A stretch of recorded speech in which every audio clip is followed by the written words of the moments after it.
Hi guys, welcome back to Tea on Things. Today, we'll leave the bustle of Paris behind and journey to Grasse, the perfume capital of the world. A town that reinvented itself from leather tanning to the art of fragrance, proving that true beauty takes time. So come and join us and reflect of my 20 years in the fragrance industry, walking the streets, rekindling my passion for a craft perfected over centuries. Welcome to Grasse, where every scent tells a story. Good morning. We're on our way to Grasse. So we're taking the train from Paris Gare de Lyon train station. And there are two connections from here to Grasse. So, let's see kung sana hindi kami maiwan ng mga connecting trains namin, diba? Good luck mamaya. Yeah. But the thing is, mahal din tong train. Baka mas mura pa kung nag-fly na lang kami from Paris to Nice. And then sa Nice na lang kami nag-stay and then went to the other cities there. But anyway, it's an adventure. Our journey to Grasse began early. A 6 a.m. train from Gare de Lyon leaves for Grasse for a 6-hour trip to Cannes for another 45 minutes train to Grasse.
Hello, we're now in Cannes, but our train ride from Cannes to Grasse is cancelled. So we have an hour to stay here in the Cannes station kasi we will be taking the bus Mariroute kami.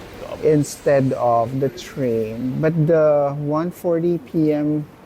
train ride, tuloy naman. Yung sa amin lang yung hindi. Actually, napalitan. Napuntang, Saan papunta? Le Bosquet. Okay, anyway, mag-enjoy muna kami sa labas. Ang baduy naman. Oh, we are now in the train station of Cannes. Hinabol kami ng isang gumagawa, nagtatrabaho rito, and sinabi niya na pwede na daw kaming sumakay ng tren papuntang Grasse. So ito na nga, nagpupunta na kami. Akyat pa some more. Sige lang, go. Okay, hindi pala train, bus pala talaga. So, sige, tignan natin kung dito talaga yun. Nakakatuwa naman.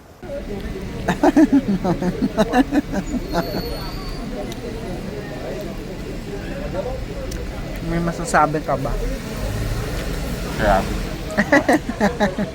As soon as we arrived at Cannes Station, naka-receive ako ng email from the train company that the trip that we have supposedly to bring us to Grasse train station ay na-cancel. But the good thing is there's a bus service na will take us to Grasse train station. Pero after almost 2 hours of waiting for it, we just decided to go to Grasse from Cannes via Bolt. And anyway, 30 minutes lang naman kasi from Cannes to Grasse. So finally, we're here. And syempre, umuulan-ulan pa. And we had to go on foot kasi hindi na kasya yung bolt doon sa mga pasikot-sikot inside grass. So nakakatawa siya. And here's where we will stay right in the middle of the medieval city of Grasse at Rue de Oratory. Ang ganda ng aming place. 'Di ba? It's a wonderful surprise here in the middle of Grasse. Right in the heart of Old Grasse at Rue de Oratory, we went to Rue Marcel Journet, to the Jardin des Plantes Jardival. Every corner felt steeped in history. A city that once masked the harsh scent of leather with flowers, and in doing so, discovered its true calling.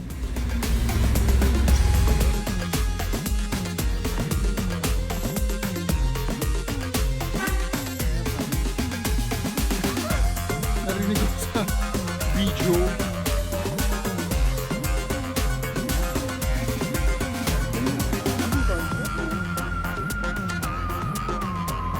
Di ba?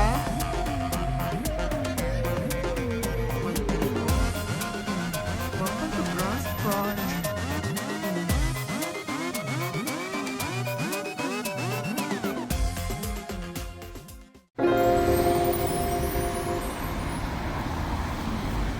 Our day 2 starts here at Perfumerie Fragonard for a fragrance walking tour inside the Fragonard Fragrance Factory.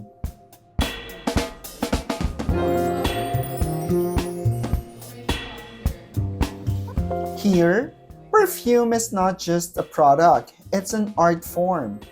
I've worked in the fragrance industry for 20 years, but blending my own scent in Grasse felt like rekindling my first love. Each drop, each note crafted with patience.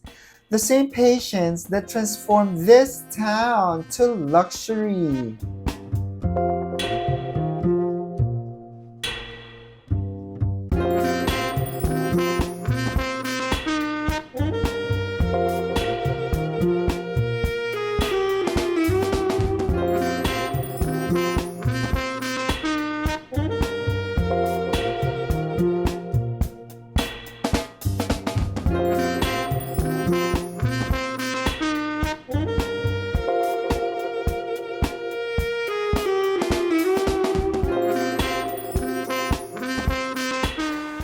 The best way to spend this rainy day in this historical city is to view it from the top.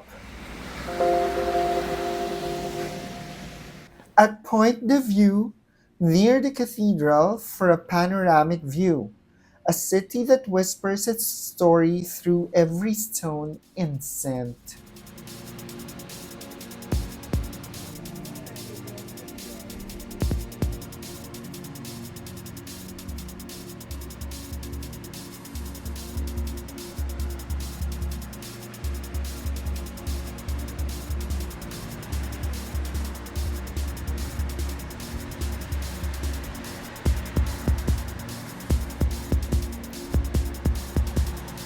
The Cathedral Notre-Dame du Puy de Grasse is a Romanesque Baroque church with a simple facade with Lombardian and Ligurian decorative elements, a raised central nave and two side aisles. It has a monumental mission cross and an organ built in 1855, and the statues of the four evangelists.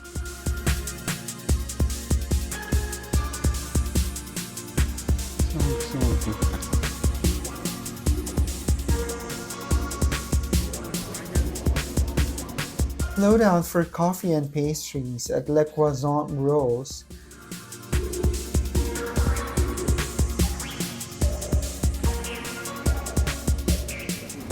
And taste some rose-scented ice cream.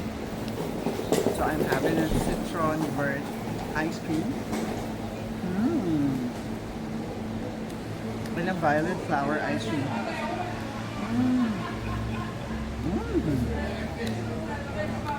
Parang siyang pabango na ginawang ice cream. Ang sarap. before weaving your way up to Grasse city center. Immerse in the rich culture of perfumery by visiting the Museum of International Perfumery, a temple of aroma where centuries of innovation are bottled like time itself. Here, you'll learn more about the art and science, showcasing its rich heritage of perfumery, how it touches your emotions, and the different natural raw material ingredients that are used in making your favorite bottle of perfume. Tapos yung peg.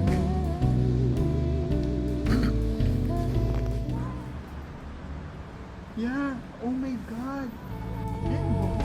Ang bango nito rin.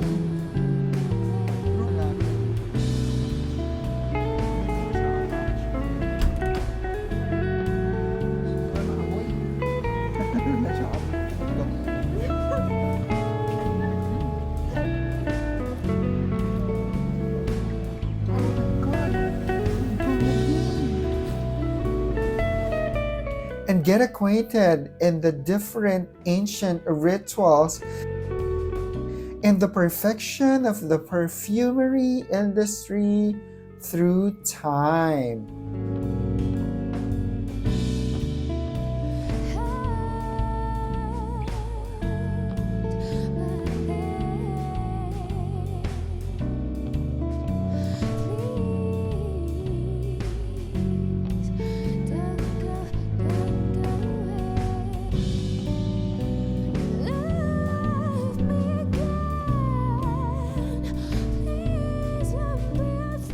Completing your space and time here at Grasse by visiting Plus Air. So we're here now in Grasse, the perfume capital of the world. So they say. It's so nice to be educated on fragrances, on perfumery, and someone who's been working in the fragrance industry for almost 20 years now. There are still a lot of things that I learned in this trip. Sobrang fun and sobrang educational. I feel like a child learning something new. Check out this golden coat of arms of Grasse on their cobblestone roads. Grasse transformed its purpose, and so did I. This journey wasn't just about travel, it was about rediscovering passion, slowing down, and savoring the art of creating beauty that lasts. Because true luxury, like true fragrance, is never rushed. It's perfected drop by drop. Thanks very much for watching this video, and I hope to see you in the next one because we will be going to Nice. So watch out for that video because there's another twist in our France adventure. So watch out for that. I can't wait to see you there. Thank you very much and bye.